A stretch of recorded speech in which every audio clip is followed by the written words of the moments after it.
Eu tive uma conversa com o Christian Dunker, que é psicólogo, professor da USP e tal, sobre o luto, né? E ele mostrou pra gente uma forma diferente de ver o luto. Daí eu perguntei pra ele, na prática, o que a gente pode fazer pra lidar melhor com isso?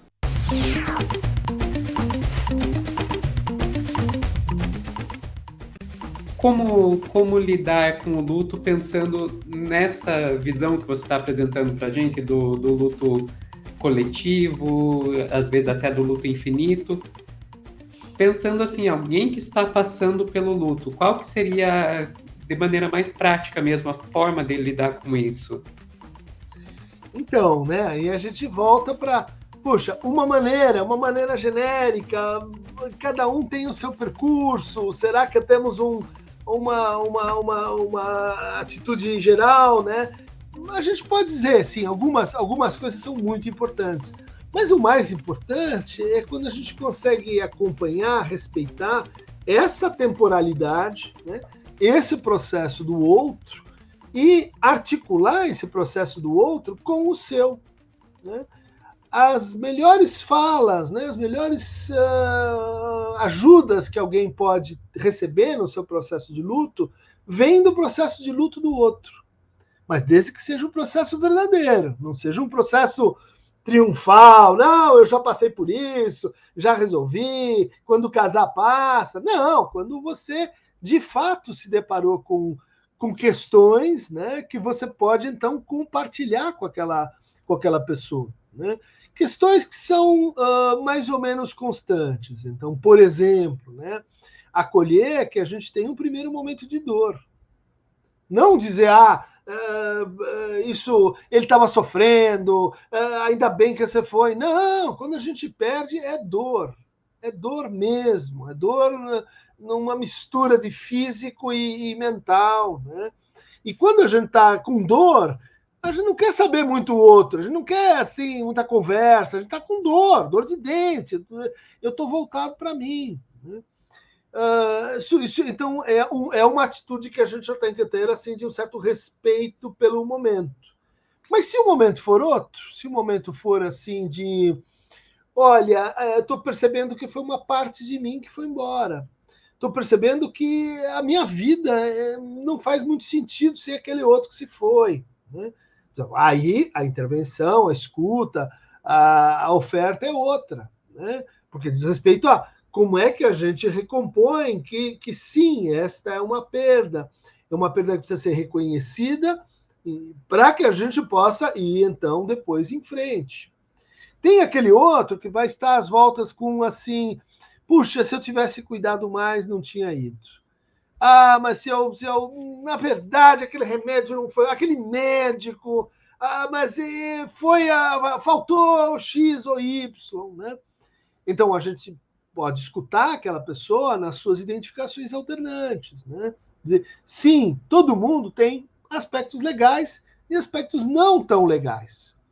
E assim também as nossas relações, mesmo com pai, com mãe, com marido, com esposa, com companheiro, elas são assim mistas.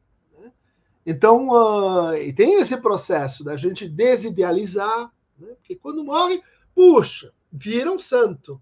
Ok, não era exatamente um santo, mas era uma pessoa legal. Por outro lado, a gente também tende a demonizar. Né? Olha, não quero falar disso, isso acabou e vamos em frente. Vamos lembrar disso. Então, na hora do velório, muitas vezes a gente não tem o que dizer. Mas lembre-se, aquela pessoa daqui a 4 meses vai estar em luto e ninguém mais vai lembrar. Essa é a hora de você procurar ela. Essa é a hora de dizer, como é que tá indo? Lembrei de sua mãe, pensei no seu pai. Como é que foi aquela vez? Puxa, você sabe que comigo foi mais ou menos assim? Tá sendo com você parecido? Né? E assim, né, até a ideia de que o luto ele precisa reconstruir aquela pessoa que foi perdida. Né? Muita gente diz assim: eu vou respeitar o luto do outro, então eu vou ficar aqui em silêncio, esperando. Não? Vai ter aquele momento em que a gente vai precisar falar junto, em detalhe, né? Para aquela pessoa poder rir, poder ter um reflexo diferente daquele que ela está construindo na cabeça dela sozinha, né? E vai poder ligar a sua perda com a perda do outro. Né?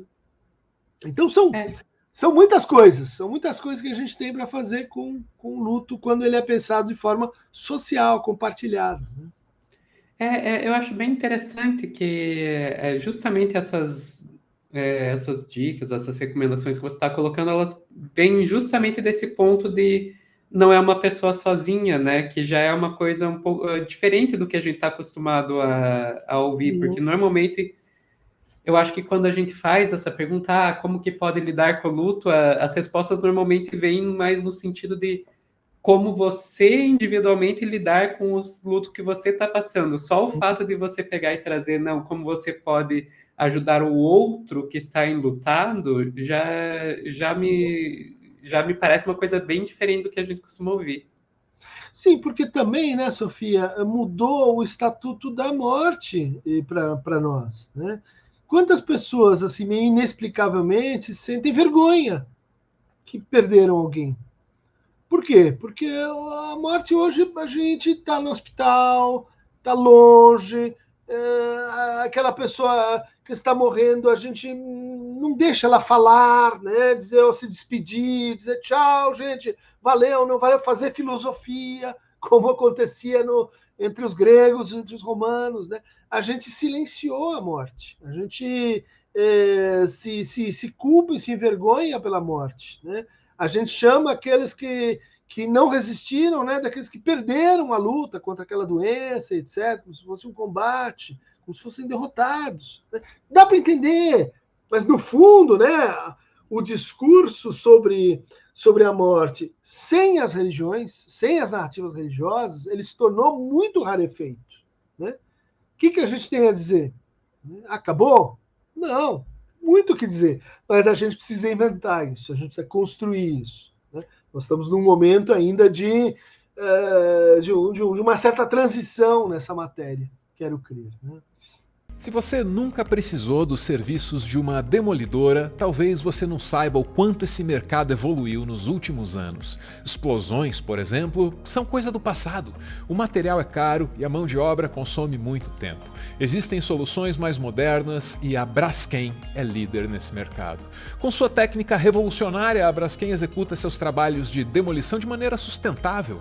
Com a técnica Braskem de demolição, uma camada de solo é retirada debaixo da construção, de maneira precisa e eficiente, sem explosões, sem sujeira e sem barulho.